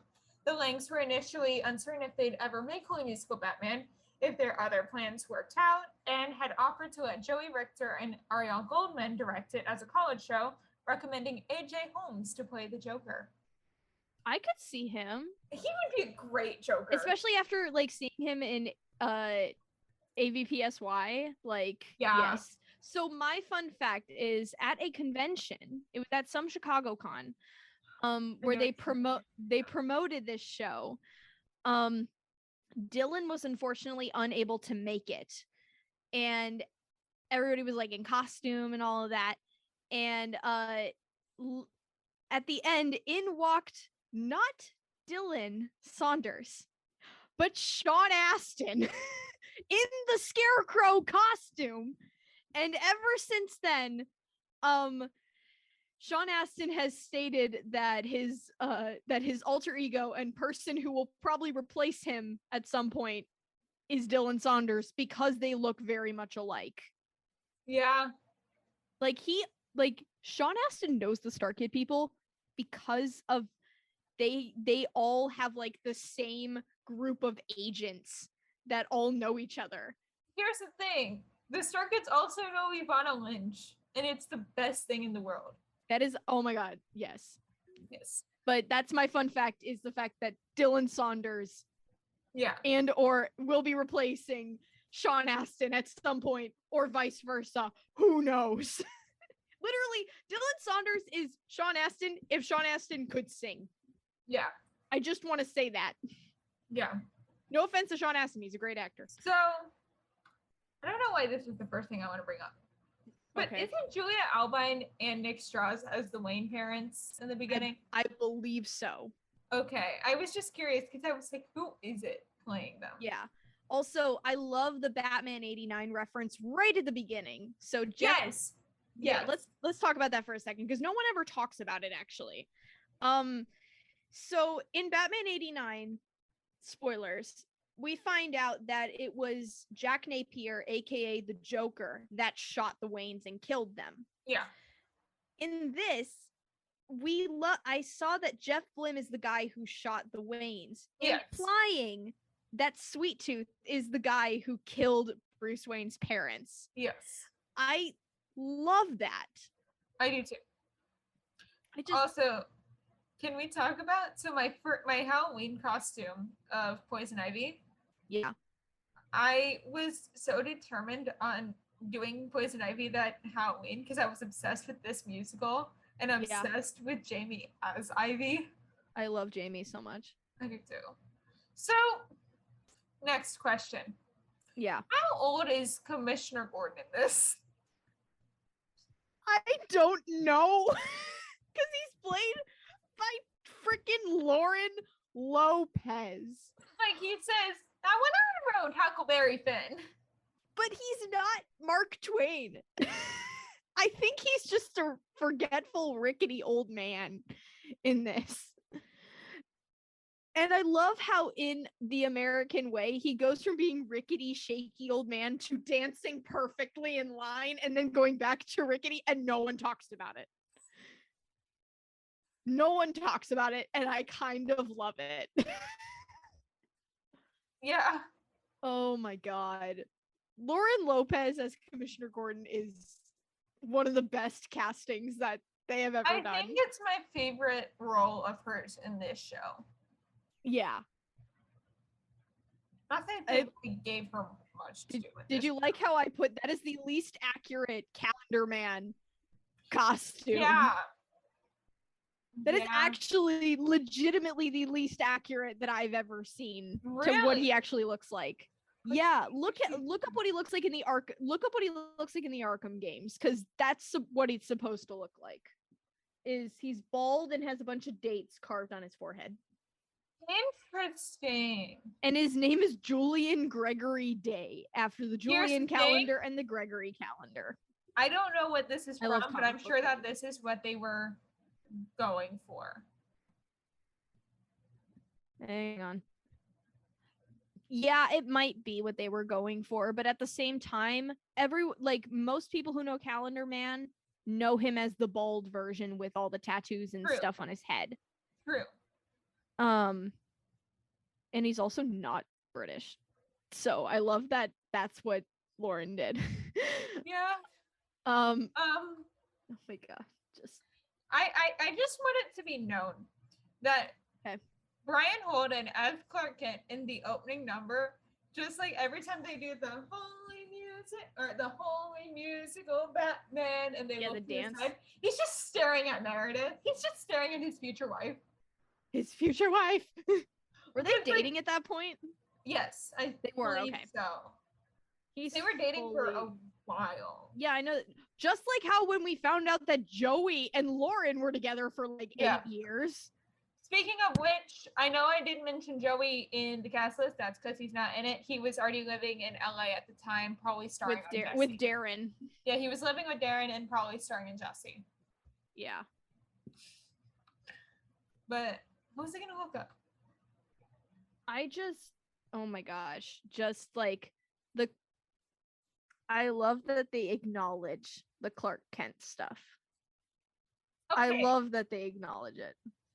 Can we just talk about how secret identities or disguises in DC and Marvel are just glasses and a baseball cap?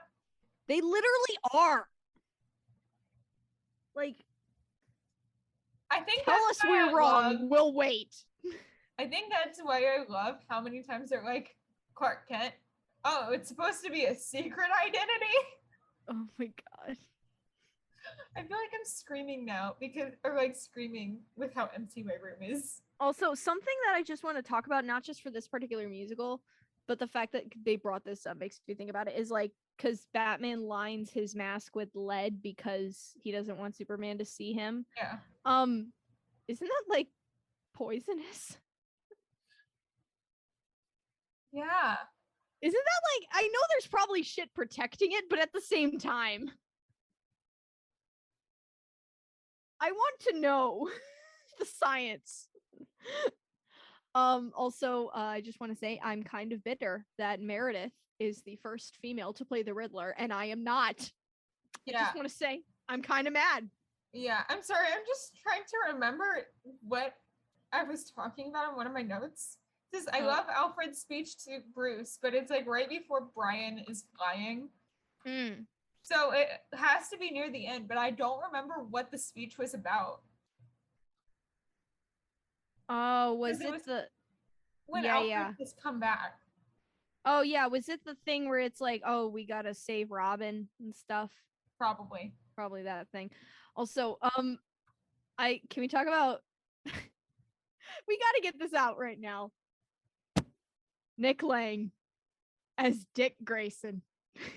Only he could make that costume look good.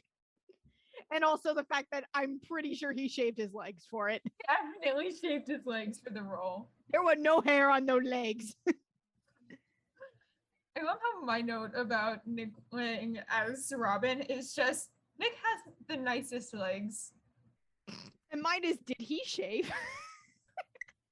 Orphans for sale. That is how most of the Bat kids are recruited. I'm Bruce, man. I mean Batwayne. Fuck. I incorporated that into a dumb fan fiction that I made, and it makes me happy that I did. I really want to do that with a Bat fam one. So fun fact I want to say is, so they mentioned that the year this takes place is 1997. Yes. That is the year that Batman and Robin came out. Yeah. That is so funny. They were actually really in with their references. Yeah. I know that you mentioned that they mentioned most of his love interests, if not all. Yeah, they mentioned almost all of them, I believe. Selena. Yeah. Vale. Vicky Vale, Dr. Meridian. Yes. And Rachel Dawes. Yeah. Those are all of Bruce's love interests that have been made. Can we talk about like pre DCAU, because this came out pre DCEU. Yeah. And pre Talia al Ghul and the bullshit that is Damian Wayne, and that's all I'm gonna say because I hate Damian Wayne. Yes, we do not like Damian Wayne on this show. No, I do like. I think his name is Nick Clayton on TikTok. Mm-hmm. He does a great Batfam series, and this is what I wanted to bring up. Is this the guy who did the Batman Addams Family thing? Because Yes. I love that guy. Yes, I love him. So today he released his first in a series called The Robin's Book Club, and it's Jason. Oh no. Tim and Damien. It was about That's... Percy Jackson. Oh, that's, of course you love that. It was the best thing. It was the best thing. Oh my god. I just... Can we talk about how much everyone is shitting on Two-Face? Oh my god, it's so funny. What's he gonna do? Rob the Second National Bank out of $2 bills? And I'm gonna do it on Tuesday, February 2nd. This year, a lot of people were posting them watching that scene. That's when funny. It hit like 22 seconds. That's funny. I love that. I want to talk a little bit about the Twitter handle thing. Oh my god, please tell that story. So, in the show, it's Brian talking to, or it's Superman talking to Green Lantern in the show. And he's complaining about how his Twitter handle is the real Superman. So everyone thinks it's not the real one. And how this motherfucker named Bruce Wayne has Superman. Yeah. And all he does is post dumb, how dumb he is. Mm-hmm. That's based in Starkid history. Because when Starkid finally got their Twitter, there was already a Starkid account making fun of how dumb Starkid was. So then they had to be the real Team Starkid on Twitter. And I just find it hilarious that they incorporated that. One thing I just want to talk about real quick is the fact that this is actually considered a Starkid flop. Yeah. Financially speaking. So they couldn't sell tickets because it's a parody musical, and they can't sell tickets for their parody musicals, which is why they're going more original. Yeah, which that's good. And Black Friday and all that. But I think they had, what was it, 150,000? I believe you said 150K was their how much they spent on this. Yeah, so that's how much he spent. But this was in Chicago, which is expensive because it's Chicago. Yeah. So let's be honest, most of the budget went to the theater. Yeah, just renting the theater. The theater. So this has like no money put to it, and you can't tell. Yeah. With how many costumes there are. I'm sure that a lot of it was thrifted. Yeah, same. And the lack of a set. Yeah, but I kind of liked it. I really I like it too, and that's like a thing for a lot of Starkid shows. There's a big lack of a set. I think my favorite thing with the set was when it turned green a little bit for Kryptonite. Near the end. Yeah. But like all the rogues costumes, everyone's costumes were amazing. They were really good. Just wow. And you can tell, and they purposely went like OG comic book route. Like they styled everything as if it was all on the 60s Batman show. Yeah. Which at least that's how I look at it. Yeah, that's how I look at it too. I'm trying to get all of the like big things out of the way before we talk about Jeff Blim. I was gonna say, because I'm gonna go off about Jeff Blim because this is his first foray into Starkid. Yeah. A little bit about Jeff Blim. I wrote a note in Rogue's Reprise because it was him and Jamie singing a little duet.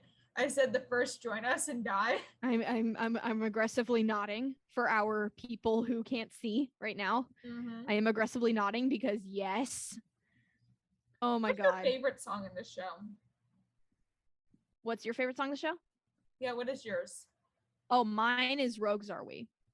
Okay. And the Reprise combined because they're in the same scene. Therefore, I'm going to make it all one song. I love this whole soundtrack. After we did our first Starkid episode, I was just like listening to this soundtrack for like 4 or 5 weeks on end, not gonna lie. Yeah. So I love them all. However, I think it has to be what is it? Dark Sad Lonely Night. Okay, Dark Sad Lonely Night. That's a good one. I think my least favorite is Robin Sucks, and let's get into the history behind Robin Sucks. My least favorite one is definitely I'm Gonna Kick Your Ass. Yeah, that one's also bad, but like I hate Robin Sucks. But there's a reason that song exists. I know. Let me go into the history of this real quick. Yes. So Robin Sucks is a song during the show. It's the opening to Act 2, I believe. Yeah. So this is the, Act 2 opener, and it's the citizens of Gotham are all like talking about how they don't like Robin. Mm-hmm. And this is actually a reference to when Robin first came on the scene in the comics way back when. This was the reaction that people had initially. I'm not surprised. Huh?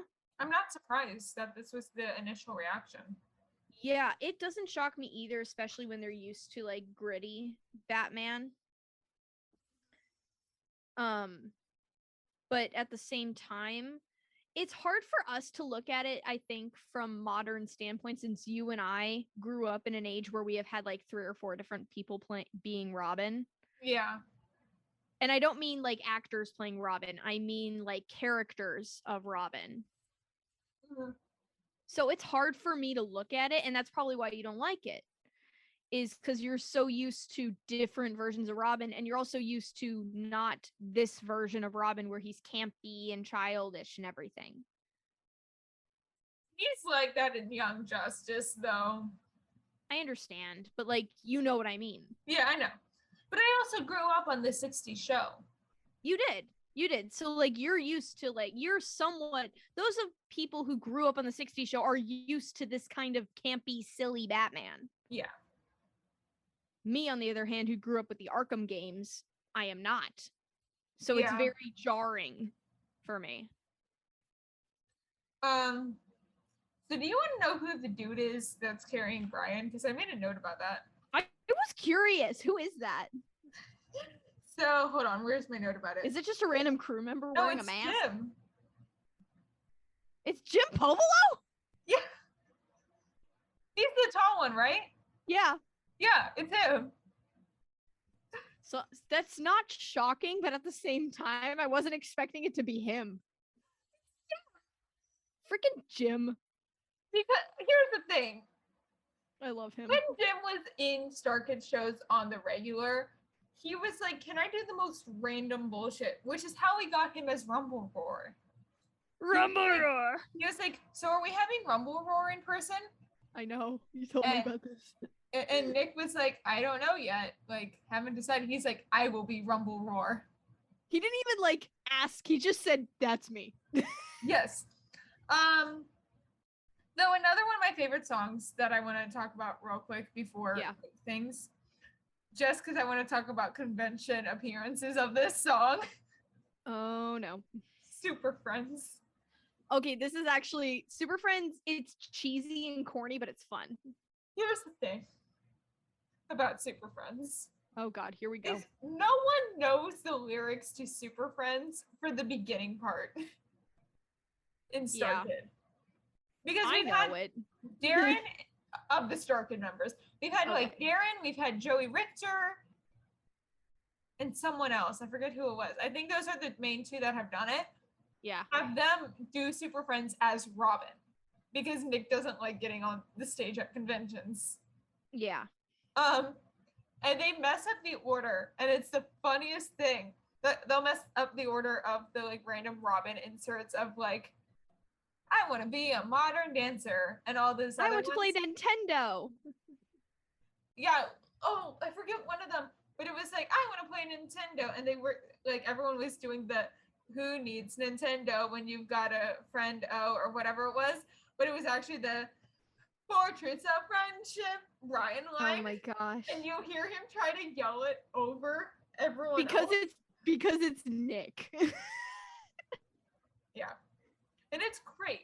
It's freaking great. Nick Lang. Please look up the GeekyCon 27. I think you've shown me this actually. I'm talking to the listeners.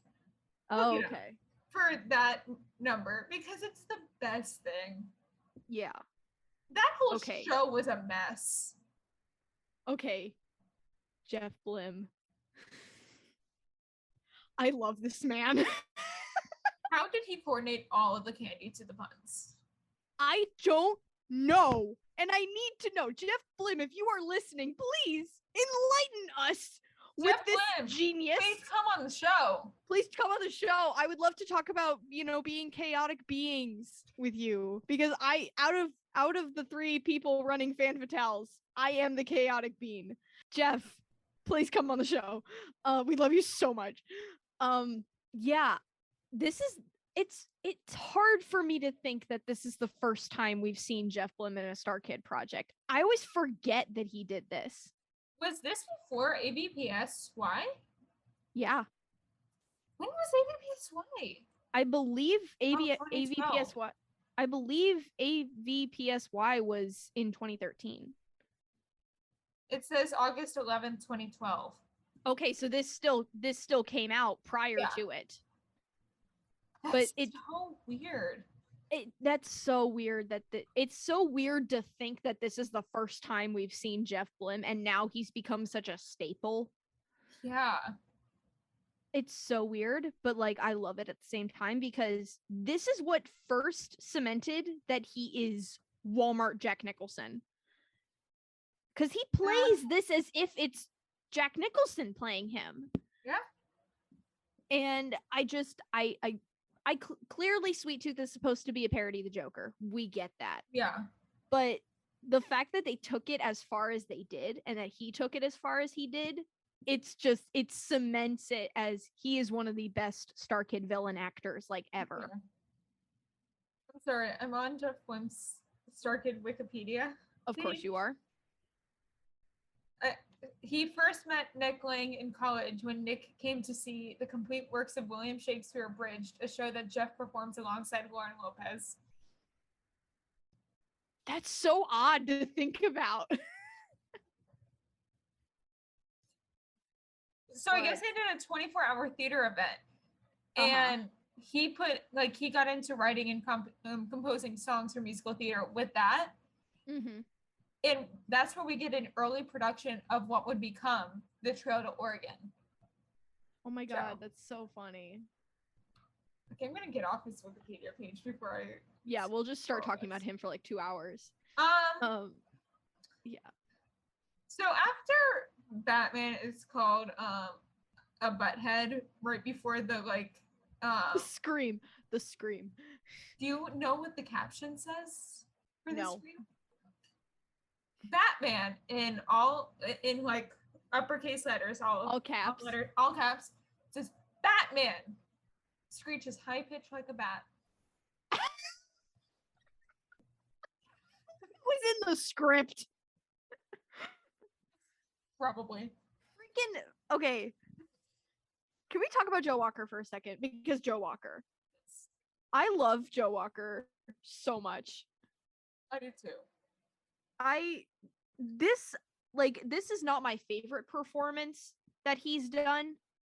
Because I love tap dancing Voldemort so much. I think this might be my favorite. Of his? Yeah.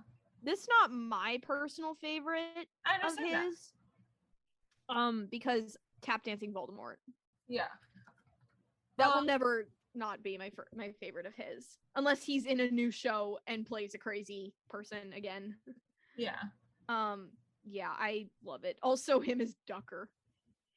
I would join the Church of Duck if he was preaching. Yeah. Yeah. I'm not religious at all, but I would join the Church of Duck. Yeah, this is definitely my favorite of Nick's shows. Right? Of the ones that he's like written / directed. No, of the ones that he's been in. Oh, like performance wise. Yeah. Well, he hasn't been in a lot of them. He's been in. I'm looking at his Wikipedia page now. Yeah, He's been in AVPS, so the sequel. Yeah, and Senior Year. Starship. And he was in Starship. And Holy Musical Batman and Annie. He was Obi-Wan and Emperor Palpatine and Annie. I know that he was Obi-Wan. I forgot that he was Palps. Papa Palps in that. I forgot. Yeah. Palpy. But yeah. I think my least favorite of Nick's roles was in AVPS as Mama Umbridge. Oh, I thought you were gonna say. I was gonna say if you say Scarfy, I swear to God. No, I love Scarfy. Scarfy is the best. Hard to think of anything else. I wish that the scarf of sexual preference is a real thing in Harry Potter. I'm not gonna say what I was about to say. What? I just off the air. I just think it would be funny if it was real. Yeah. Should we talk about the Jason Todd reference? Yes, the promise you won't go out and get mugged and murdered on me. That's not the one I was gonna talk about. Oh, what are you thinking about then? The vote to kill him. Oh, that thing. Yeah, that's okay. Yeah, let's talk about that because that was a real event that happened. Yeah. Comic book fans got to vote when it came to Jason, whether he would live or die in one of the Batman comic series. I don't really know which one. It was in the original Detective Comics, I believe. Okay. I believe. Don't quote me on that. Fans of Batman got to vote on whether Robin lived or died, and we all know that Jason Todd is the Robin who dies. Yes, he is the Robin who died. Yeah. Yeah. Which, like, I love that it's like it was both a good and a bad thing that happened, because were it not for that, we would not have gotten Red Hood. Yeah, and we wouldn't have gotten Tim, and Tim is probably the best detective of any of the Robins. I think that Tim is, objectively speaking, the best Robin in terms of his usefulness. Yes, I agree. Not and that I know that Andy will agree as well. Not that Dick is necessarily a bad Robin. He's a better Nightwing. He's a better Nightwing. He's better solo than he is as a sidekick, in my opinion. I agree. No, I like him on his teams, like Titans and. Although his relationship with Jason Todd in Rogues the series is one of the funniest things in the world, and it makes me laugh so hard. I will show you some of their stuff because it makes me laugh really hard. Here's the thing. They do not have a good relationship at all in Titans until he comes back to life. Oh, geez. Here we go. I won't get too much into it, but yeah. It's really funny in Rogues, in Kodo's stuff. Messy because it's like less than a month after Richard or Dick started doing his own thing is when Jason was picked up as the next Robin. A month. Got it. So should we wrap this up since we still got a whole lot of fandom news? And so Candy. Should we mention Candy?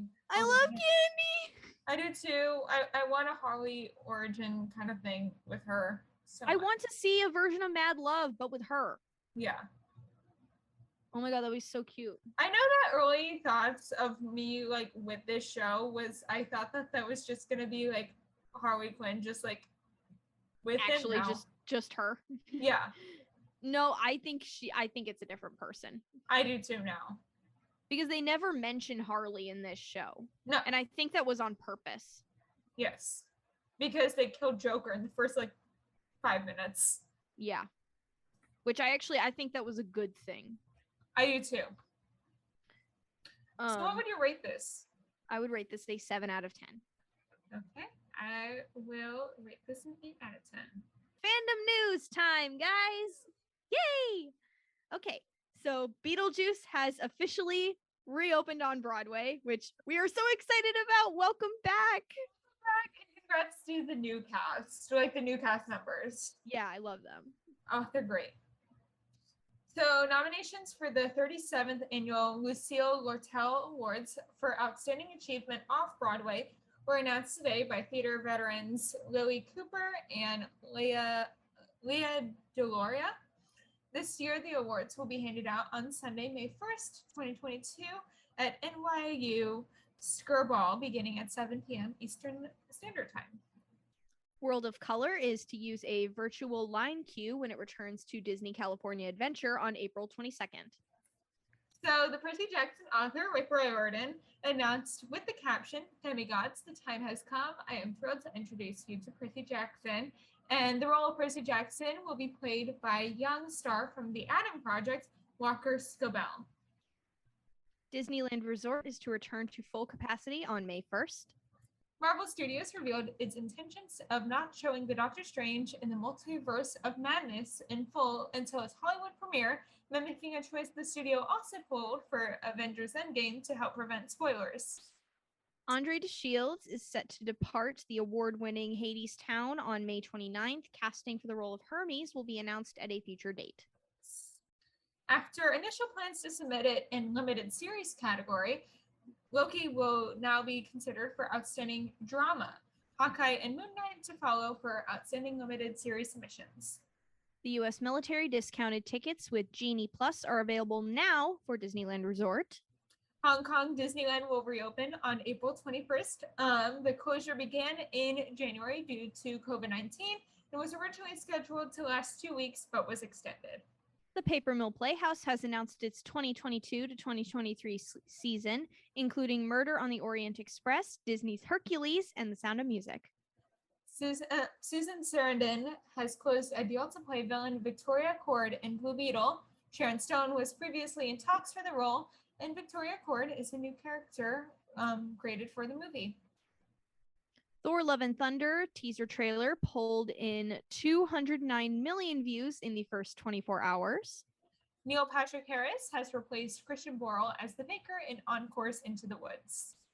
Jason Gattei, Jessica Vosk, Eric Jordan Young, and Mikhail Kilgore will lead Joseph and the Amazing Technicolor Dreamcoat at the Muni on August 12th through the 18th. I had to give you all the Muni ones. Yes. Superman Across the Spider-Verse is moving from October 7th, 2022 to June 2nd of 2023, and part 2 now has a March 29th of 2024 release. In addition, Sony has stated their Spider-Man spin-off, Madam Web, for July 7th of 2023. The North American tour of Beetlejuice is to launch December 2022 in San Francisco. Jeremy Jordan, Harriet Harris, and Andre DeShields will lead When Playwrights Kill world premiere, which will be performed July 26 through August 7, 2022 at the Bushnell's Belding Theater in Hartford, Connecticut.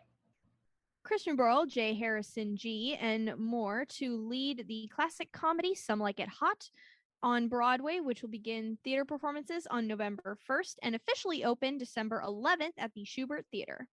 And finally, the 75th Annual Tony Award nominations shifts announcement date from Wednesday, May 4th of 2022 to Monday, May 9th of 2022. So that's all our fandom news. Yay! I'm so excited. I'm excited. I'm really excited to see this Jeremy Jordan and Andre DeShields thing. Yeah. I'm excited for Disney's Hercules to be at the Paper Mill Playhouse because we have never gotten that. Came out a while ago. We never got an album for it, so I'm hoping that we get an album which includes I hope to God that Roger Bart is going to be playing Hades again. Well, he's been in Back to the Future on the West End recently. Yeah, but he might leave. He might come back, yeah. He might come back because he was the OG Hades, and I really want him to play Hades again because apparently he responded to a comment of mine on Instagram where I asked him, hey, does Hades have a kick-ass villain song? And he said, yes, it's called Cold Day in Hell. Ooh. I really want to know what that is because Hades is one of the few Disney villains that doesn't have a villain song. And I really want to see what that looks like. I am interested. Yeah. Because we don't really even get a song for him in the Disney cruise shows. The closest thing we have is him in Villains Tonight. That's the closest thing. Yeah. So, shall I see your audience in the outro as I do the outro all by myself this time around? Yeah. Yes. So, thank you for having me on, This was really fun. You're welcome anytime, and you will be mentioned in our lovely outro. Yay! As I always am. As you know, because I'm the perpetually tired editor. Thanks for listening to this week's episode of Fan Fatales. We are a proud part of the Real Fans Network. And if you want to check out more shows on the network, you can find them at rf4rm.com. Join us next week where Gabby and I will be going to a galaxy far, far away for a very special May the 4th episode. Remember to subscribe to us wherever you get your podcast. We are on Apple, Spotify, and Google Podcasts, and subscribe to us on YouTube. Please leave us a review and comment down below to tell us what you think of the show. And remember to follow us on Instagram and Twitter at FanFatalesPod for the latest updates and to possibly be featured in a future episode. My Instagram and TikTok are both at Snippy Emma. Our music is by our amazing friend Maddie Macon, and our editing is by the wonderful Kara Lensmeyer. As always, thanks for tuning in. Bye!